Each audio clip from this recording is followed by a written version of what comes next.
আসসালামাইকুম কলেজের স্যার সলিমুল ইসলাম কলেজের বিজ্ঞান বিভাগের সবাইকে স্বাগত। আমার নাম জুবায়ের, আমি ক্লাস 9।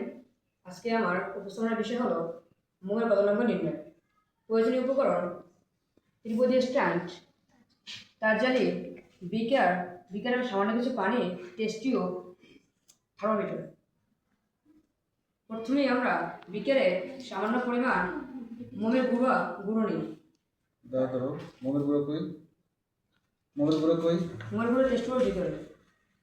তারপর আমরা এর সাথে কিছু গরম পানি অ্যাড করি। গরম পানি অ্যাড করলাম। তুমি এখানে দাও টেস্ট, এই গরম পানিটা দাও, এখানে অল্প একটু দাও।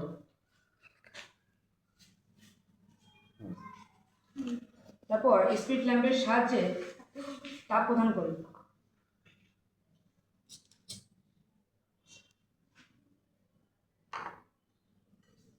তাপ প্রদান করলে কিছুক্ষণ পরে দেখা যাবে যে আমরা কিছু সময় অপেক্ষা করি।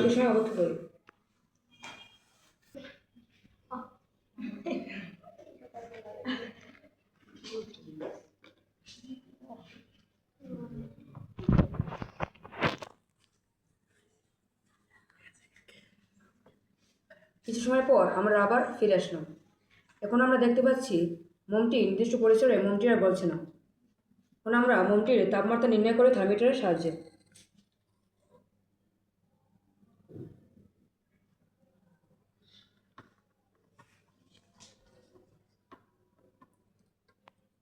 আমরা দেখতে পাই থার্মোমিটারে মোমটির গলনাঙ্ক 57°C।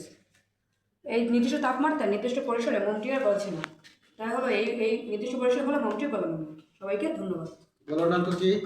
গলনাঙ্ক হলো নির্দিষ্ট তাপমাত্রায় কোনো কঠিন পদার্থ থেকে তরল পদার্থে পরিণত হওয়ার এই প্রক্রিয়াকে গলনাঙ্ক বলে। সবাইকে ধন্যবাদ।